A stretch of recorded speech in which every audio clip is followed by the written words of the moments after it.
নমস্কাৰ আপোনালোক সকলোকে পুনৰবাৰ টিকে মাইণ্ডৰ অন্য এটা ৰাতিপুৱাৰ ধামাকাদাৰ খবৰলৈ স্বাগতম জনাইছোঁ। অন্য দিনাৰ দৰে আজিও আপোনালোকৰ বাবে দিনটোৰ কেইবাটাও গুৰুত্বপূৰ্ণ খবৰ লৈ আহিছোঁ। আৰু আজি প্ৰথমটো খবৰ সপ্তাহৰ তো প্ৰথমৰ পৰা শেষলৈকে চাব খবৰকেইটা কেনেকুৱা লাগিছে খবৰকেইটা সেইটো জনাই থৈ যাব। আজি আপোনালোকক মই এইটো গেৰাণ্টি দি ক'ব পাৰোঁ যে আজি যিকেইটা খবৰ আছে গোটেইকেইটা বিৰাটেই ইণ্টাৰেষ্টিং, শেষলৈকে চাবলৈ কিন্তু নাপাহৰিব। আগবাঢ়িছোঁ আজিৰ প্ৰথম খবৰটোৰ ফালে। প্ৰথম খবৰটো ওলাইছে অপাৰেশ্যন সিন্দুৰ ওপৰত।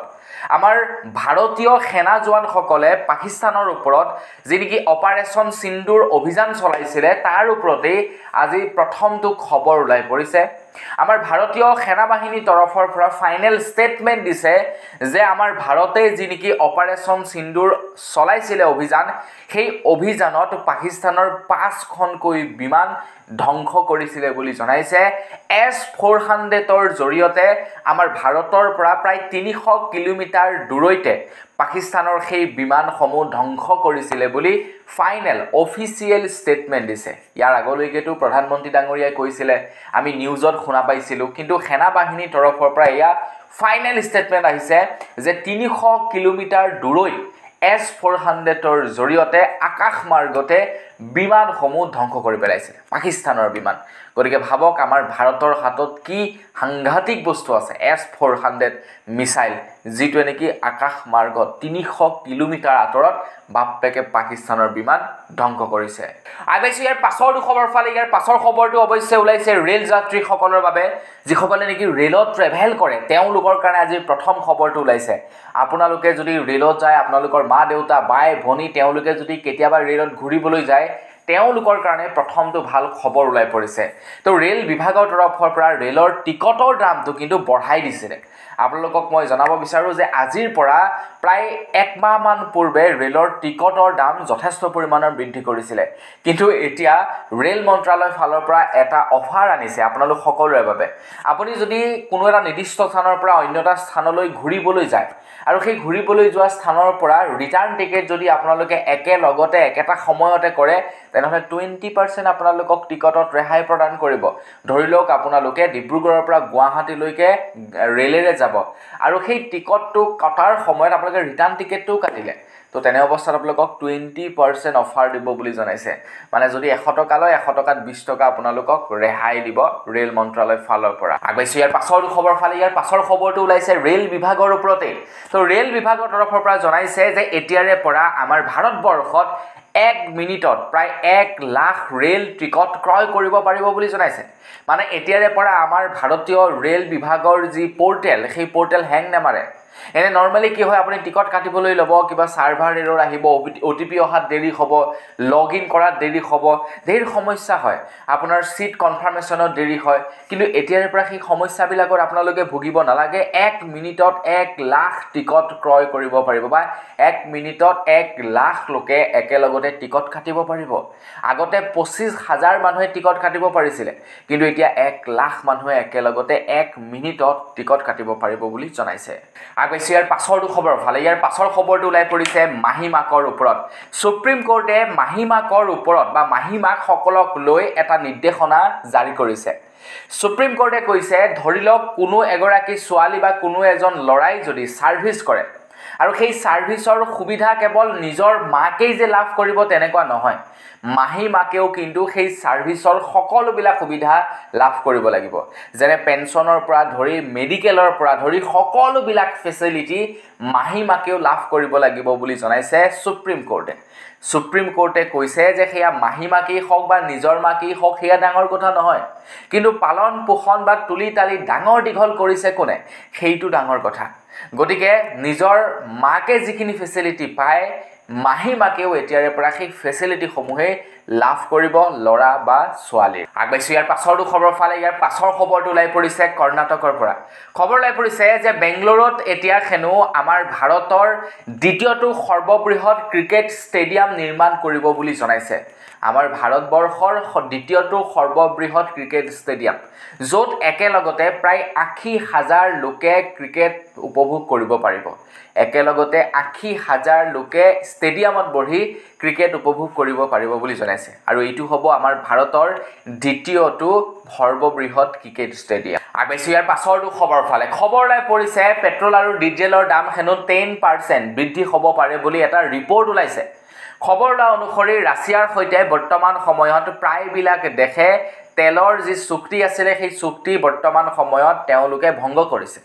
যেনে আমাৰ ভাৰতৰ কথা যদি ক'বলৈ যাওঁ ৰাছিয়াৰ সৈতে হেনো তেল ক্ৰয় বিক্ৰয়ৰ চুক্তি বোলে আমাৰ ভাৰতে খাৰিজ কৰিছে মানে আৰু আমাৰ ভাৰতে আৰু ৰাছিয়াৰ পৰা হেনো কেঁচা অইল নিকিনে ভাৰতৰ লগে লগে বিভিন্ন দেশে বৰ্তমান সময়ত ৰাছিয়াৰ সৈতে সেই চুক্তি বৰ্তমান সময়ত কেনচেল কৰিছে ইয়াৰ একমাত্ৰ কাৰণ হৈছে আমেৰিকাৰ ৰাষ্ট্ৰপতি ডোনাল্ড ট্ৰাম্পৰ হেঁচাত প্ৰায়বিলাক দেশে ৰাছিয়াৰ পৰা কেঁচা অইল ক্ৰয় নকৰোঁ বুলি জনাইছে সেই সময়তে খবৰ ওলাইছে ৰাছিয়াৰ পৰা যদিহে কেঁচা অইল ক্ৰয় নকৰে তেনেহ'লে 10% পৰ্যন্ত গোটেই বিশ্বতে হেনো পেট্ৰল আৰু ডিজেলৰ দামটো বাঢ়ি যাব কাৰণ ৰাছিয়া হৈছে এনে এখন দেশ যিখন দেশে গোটেই ৱৰ্ল্ডৰ 10% তেওঁলোকে খনিজ পদাৰ্থ উলিয়ায় বা কেঁচা অইল তেওঁলোকে উলিয়ায় ৰাছিয়াই কেৱল অকলে বাকী দেশবিলাক আছে কিন্তু ৰাছিয়াই কেৱল 10% তেল তেওঁলোকে প্ৰডিউচ কৰে গতিকে ৰাছিয়াৰ পৰা যদি তেল নিকিনে বাকী দেশবিলাকে হাৰাশাস্তিত ভুগিব তেল নাপাব ফলত তেলৰ দাম বাঢ়িব আগবাইছোঁ ইয়াৰ পাছৰটো খবৰ ফালে ইয়াৰ পাছৰ খবৰটো ওলাইছে খান ছাৰৰ ওপৰত আপোনালোকে বাৰু শিক্ষক খান ছাৰক চিনি পায় নে নাপায় কমেণ্ট ছেকশ্যনত জনাবচোন আমাৰ ভাৰতবৰ্ষত আটাইতকৈ কম দামত ব্যক্তিগত শিক্ষা প্ৰদান কৰি থকা একমাত্ৰ ইনষ্টিটিউটেই হৈছে খান ছাৰৰ ইনষ্টিটিউট যিজনে নেকি ৯৯ টকাৰ পৰা তেখেতে কোৰ্চ দিয়ে তেখেতে এটা কোৰ্চ কেৱল 199 299ত কমপ্লিট কৰাই দিয়ে গোটেই ভাৰতবৰ্ষৰ ভিতৰতে আটাইতকৈ কম দামত তেখেতে পঢ়ুৱায় তেখেতে IPS অফিচাৰৰ পৰা ধৰি আমাৰ ভাৰতৰ যিমানবিলাক ডাঙৰ অফিচাৰ আছে প্ৰায়বিলাক ডাঙৰ অফিচাৰ তেখেতে বনাইছে তেখেতৰ ইনষ্টিটিউটত পঢ়ি ডাঙৰ অফিচাৰ হৈছে তো খান ছাৰক প্ৰত্যেক বছৰে ৰাখি বন্ধনৰ দিনাখন হাজাৰ তেখেতৰ ভনীয়েকে ৰাখি পিন্ধায় মানে তেখেতৰ ওচৰত যিবিলাক নেকি ছোৱালীয়ে পঢ়ে এই ছোৱালীবিলাকে ৰাখি পিন্ধায় খান ছাৰক আৰু এইবাৰ প্ৰায় 15,000 ভনীয়েকে ৰাখি পিন্ধাইছে খান ছাৰক আৰু খান ছাৰে হয়তো এইটো ৱৰ্ল্ড ৰেকৰ্ডৰ বাবে পেটেণ্ট কৰিব বুলি খবৰ ওলাই পৰিছে কাৰণ গোটেই বিশ্বত একেদিনাখনে ইমানখিনি ভনীয়েকে ৰাখি আজিলৈকে কাকো পিন্ধোৱা নাই গতিকে তেখেতক 15,000 ৰাখি পিন্ধাইছে তো এইটোতো ৱৰ্ল্ড ৰেকৰ্ড হ'বই লাগে আগবাইছোঁ ইয়াৰ পাছৰটো খবৰ ফালে আমাৰ অসমত আহি আছে 26ৰ বিধানসভা নিৰ্বাচন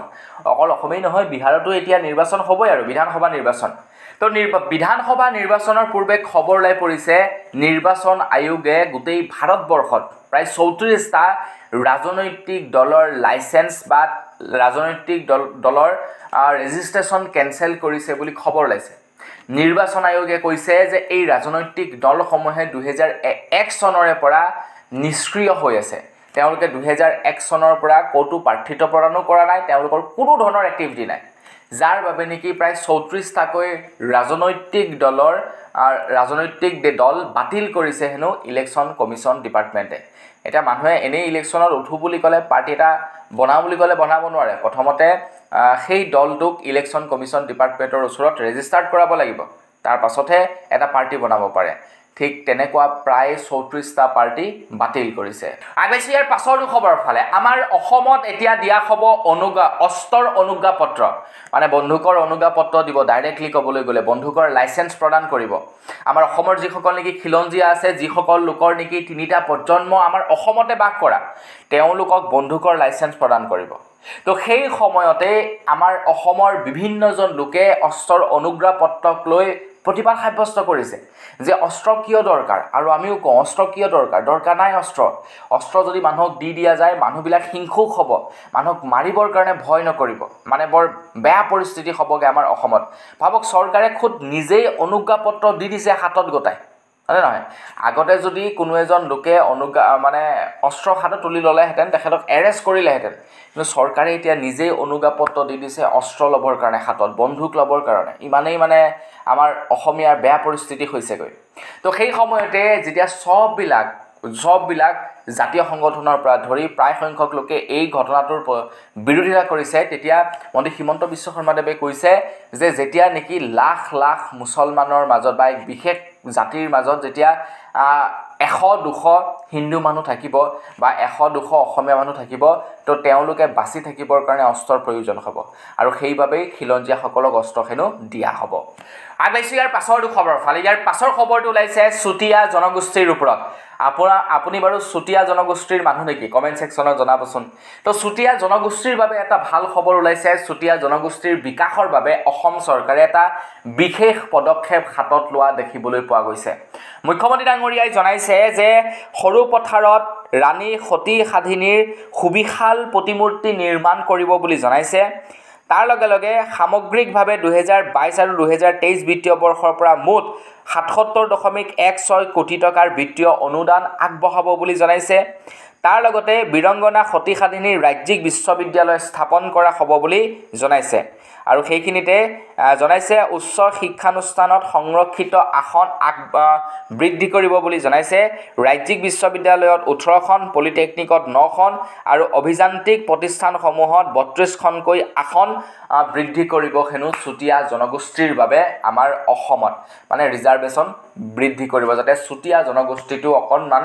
আপোনাৰ আগবাঢ়িব পাৰে ডেভেলপ হ'ব পাৰে তো সেই কাৰণে হেনো এই পদক্ষেপ কেইটা হাতত লৈছে অকল চুতীয়াৰ কাৰণেই নহয় আহোমৰ কাৰণেও পদক্ষেপ টাই আহোমৰ কাৰণেও পদক্ষেপ লৈছে এনেকুৱা আপোনাৰ যিসকল নেকি আদিবাসী আছে তেওঁলোকৰ কাৰণেও চৰকাৰে কিবা কৰিছে এনেকৈ সব জনগোষ্ঠীৰ কাৰণে কিবা কৰিছে আগবাইছো ইয়াৰ পাছৰটো খবৰ ফালে মই আপোনালোকক কৈছোঁৱেই অসম চৰকাৰে প্ৰত্যেকটো জনগোষ্ঠীৰ কাৰণে কিবা নহয় কিবা এটা কৰিছে আহোমৰ কাৰণে কিবা এটা কৰিছে আদিবাসীৰ কাৰণে কিবা এটা কৰিছে আপোনাৰ চুতীয়াৰ কাৰণে কিবা এটা কৰিছে সোণোৱাল কছাৰীৰ কাৰণে কিবা এটা কৰিছে সবৰ কাৰণে কিবা নহয় কিবা এটা কৰিছে এইবাৰ খবৰ ওলাইছে মটক জনগোষ্ঠীৰ পৰা খবৰ ওলাইছে যে অৰুণাচলত বাস কৰা মটক লোকসকলক পিআৰচিৰ সুবিধা কৰি দিব বুলি জনাইছে মটক স্বায়ত্তশাসিত পৰিষদৰ সদস্যৰ সংখ্যা বৃদ্ধি কৰিব মটক জনগোষ্ঠীলৈ সামগ্ৰিকভাৱে 2022 আৰু 2023 বিত্তীয় বৰ্ষৰ পৰা প্ৰায় 80 কোটি টকাৰ অনুদান আগবঢ়াব বুলি জনাইছে তাৰ লগে লগে আকৌ আপোনাৰ বিত্তীয় অনুদান আগবঢ়াব উচ্চ শিক্ষানুষ্ঠানত মটক জনগোষ্ঠীৰ বাবে সংৰক্ষিত আসনো আগবঢ়াব বুলি জনাইছে ৰাজ্যিক বিশ্ববিদ্যালয় 18খন এপিএছচি 2খন চিকিৎসা মহাবিদ্যালয়ত 9খন নাৰ্ছিঙত 14খন পলিটেকনিকত 32খন অভিযান্ত্ৰিক প্ৰতিষ্ঠানত 15খন আৰু আইটিআইত 131খন আসন সংৰক্ষিত কৰিব আমাৰ অসম চৰকাৰে জানে মটক জনগোষ্ঠীও অকণমান ডেভেলপ হ'ব পাৰে আগবাইছো ইয়াৰ পাছৰটো খবৰ ফালে ইয়াৰ পাছৰ খবৰটো ওলাইছে গুৱাহাটী মহানগৰীৰ পৰা গুৱাহাটী মহানগৰীত এতিয়া ইটোৰ পাছত সিটো দেহ ব্যৱসায়ীৰ ঘটনা পোহৰলৈ আহিছে যোৱাকালি অন্য এটা ঘটনা পোহৰলৈ আহিছে যিটো ঘটনাৰ আমি শুনিবলৈ পাইছোঁ এগৰাকী যুৱতীৰ সৈতে এজন দালালে কথোপকথন কৰি আছে এৰাতিত 20,000 টকা ভাবক বন্ধু বান্ধৱীসকল কেনে ধৰণৰ অনৈতিক কাৰ্যসমূহ চলি আছে কেনে ধৰণৰ অনৈতিক কাৰ্য চলি আছে বৰ্তমান সময়ত গুৱাহাটী মহানগৰীত তো এনেকৈ হৈ থাকিলে চৰকাৰে কিবা এটা ষ্টেপ ল'ব লাগিব সেইবিলাকৰ ওপৰত নহ'লে মানে লালসাত পৰি ভাল মানুহো বেয়া হৈ যাব আগবাইছো ইয়াৰ পাছৰটো খবৰ ফালে অসমীয়াত এষাৰ কথা আছে যে নাও ডুবিলেও হেনো টিঙৰ পৰা নানামে তো এই উক্ত বাক্য ফাঁকি পাকিস্তানৰ সৈতে হুবহু মিলি যায় পাকিস্তানৰ অৱস্থা এতিয়া একেবাৰে বেয়া আমেৰিকাই অকণমান যেনিবা চুলিকেইডালত ধৰি দাঙিছে বুলি পাকিস্তানৰ অৱস্থা অকণমান কিবা এটা ভাল হৈছে এতিয়া তো পাকিস্তানৰ সেই সময়ত আকৌ লেভেল কেতিয়াও নুগুছে ভাৰতে পেহেলগামৰ আক্ৰমণৰ পাছত পাকিস্তানত যি নেকি আপোনাৰ ষ্ট্ৰাইক কৰিছিলে মিছন সিন্দুৰৰ জৰিয়তে অপাৰেশ্যন সিন্দুৰৰ জৰিয়তে পাকিস্তানৰ অৱস্থাটো একেবাৰে বেয়া হ'লেই এতিয়া পাকিস্তানে আকৌ ভাৰতক ভাবুকি দিছে যদিহে সিন্ধু নদীৰ ওপৰত ভাৰতে বোলে আপোনাৰ নদীবান্ধ বান্ধে তেতিয়া হেনো 10টা মিছাইলেৰে সেই নদীবান্ধ বোলে উৰাই দিব পাকিস্তানে হেয়াই নহয় তাৰ লগতে পাকিস্তানে কৈছে যে অনাগত সময়ত যদি ভাৰতে পাকিস্তানৰ সৈতে যুদ্ধ লাগে তেনেহ'লে ভাৰতৰ ওপৰত হেনো পাৰমাণৱিক বোমা এৰি দিব বুলি জনাইছে তো আমাৰ ভাৰতত যিকেইটা আছে সেইকেইটা কি দেৱালীত ফুটাবলৈ লঠিছে নেকি সিহঁতে এৰিলে আমাৰ ভাৰতেও এৰিব বল চিধা কথা আৰু নৰেন্দ্ৰ মোদী ডাঙৰীয়াটো কৈছে যে আমি দেখি আহিছোঁ সিহঁতৰ পাৰমাণৱিক বোমাৰ পাৱাৰ কেনেকুৱা মই যিহেতু গৈ থাকি আহিছোঁগৈ পাকিস্তানত গতিকে সকলোবিলাক বস্তু পৰ্যালোচনা কৰি আহিছোঁ যে সিহঁতৰ পাৱাৰ কিমান আছে সিহঁতৰ হাতত এই যে আপোনাৰ বেহাৰবাৰী আউটপোষ্টৰ লুটুকন পাৱাৰলেছ পাৱাৰ থাকিও পাৱাৰলেছ বুলি কয় ন তো ঠিক তেনেকুৱা অৱস্থা পাকিস্তানৰ পাৱাৰ থাকিও পাৱাৰলেছ আগবাইছো ইয়াৰ পাছৰটো খবৰ ফালে ইয়াৰ পাছৰ খবৰটো ওলাইছে NHPCৰ ওপৰত তো NHPC বন্ধ কৰিবৰ কাৰণে বিভিন্ন জাতীয় দল সংগঠন সংগঠনসমূহে বহুদিনৰে পৰা প্ৰতিবাদ সাব্যস্ত কৰি আহিছে কিন্তু তাৰ পাছতো NHPCৰ কাম প্ৰায় 90% সম্পূৰ্ণ হ'ল বুলি ক'ব পাৰি খুব সোনকালে আপোনালোকে NHPCৰ জৰিয়তে কাৰেণ্টটো লাভ কৰিব কিন্তু NHPC সুৰক্ষিত নহয় জাতীয় দল সংগঠনসমূহে বহুদিনৰ পৰা চিঞৰি আহিছে প্ৰতিবাদো সাব্যস্ত কৰিছে কিন্তু অসমৰ জনসাধাৰণে বুজি নাপায় অসমৰ জনসাধাৰণে বুজিব কেতিয়া যেতিয়া বানপানী এটা হ'ব তেতিয়া চৰকাৰক সমালোচনা কৰিব আৰে ভাই তেতিয়া সমালোচনা কৰি কি লাভ এতিয়াই তহঁতে একচনটো ল তো সেই সময়তে নামনি সুবনখিৰি জলবিদ্যুৎ প্ৰকল্পৰ এই গোটেই ঘটনাটো গৈ এতিয়া হেনো পাইছেগৈ বিধানসভাৰ মজিয়া খবৰ লোৱা অনুসৰি সদনৰ মাছমজিয়াত স্বীকাৰ কৰিছে খুদ বিভাগীয় মন্ত্ৰীয়ে কৈছে যে NHPC সুৰক্ষিত নহয় ইয়াক মানে মেৰামতিৰ দৰকাৰ আছে বা NHPC সম্পূৰ্ণ নকৰাৰ দৰকাৰ আছে বৰ্তমান সময়ত তো অসমৰ মানুহখিনিয়ে কেতিয়া বুজিব আগবাইছো ইয়াৰ পাছৰটো খবৰ ফালে বৰ্তমান সময়ত আপোনালোকে প্ৰত্যেকজন হিন্দুৰ মুখে মুখে শুনিব যে বাংলাদেশী মিয়াখিনিক অসমৰ পৰা খেদিব লাগে বাংলাদেশী মিয়াখিনিক অসমৰ পৰা খেদিব লাগে কিন্তু আপোনালোকে যদি মোৰ বাতৰি অবিৰতভাৱে চাই থাকে তেনে নিশ্চয় গম পাব মই কেতিয়াও কিন্তু মুছলমান বা মিয়াসকলক বাংলাদেশী বুলি আখ্যা দিয়া নাই কিন্তু আমাৰ অসমৰ প্ৰায়বিলাক সংবাদ মাধ্যমত আপোনালোকে লাভ কৰিব মুছলমানসকলক বাংলাদেশী আখ্যা দিয়াটো আৰে ভাই কোন বাংলাদেশী হয় কোন বাংলাদেশী নহয় সেইটো আমি সিলেকশন কৰিবৰ কাৰণে বা সেইটো পৃথক কৰিবৰ কাৰণে আমি কোৰ্ট নহয়তো আমি জাজ নহয়তো কোনো এজন ব্যক্তিক বাংলাদেশী ৰূপে চিনাক্তকৰণ কৰিব পাৰে কেতিয়া ধৰি লওক XYZ কোনোবা এজন ব্যক্তিৰ ওপৰত মোৰ সন্দেহ জন্মিছে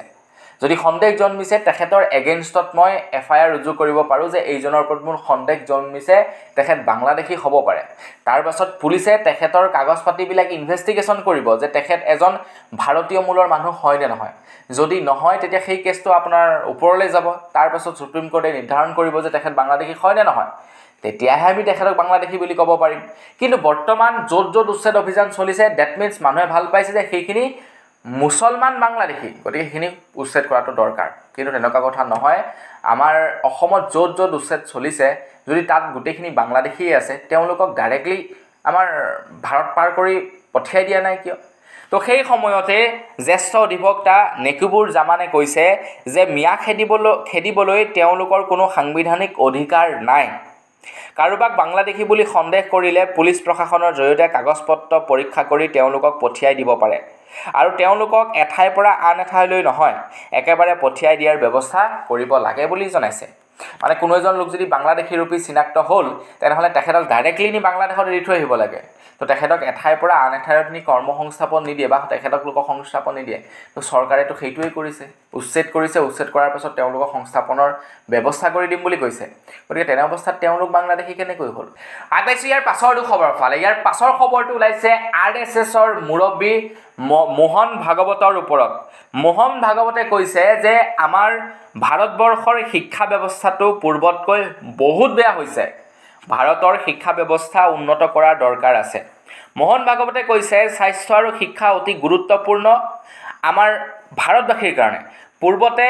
শিক্ষা আৰু স্বাস্থ্য এই দুয়োটা খণ্ডক সেৱা হিচাপে ধৰা হৈছিল কিন্তু এতিয়া এই দুয়োটা সাধাৰণ লোকৰ পৰা আঁতৰি গৈছে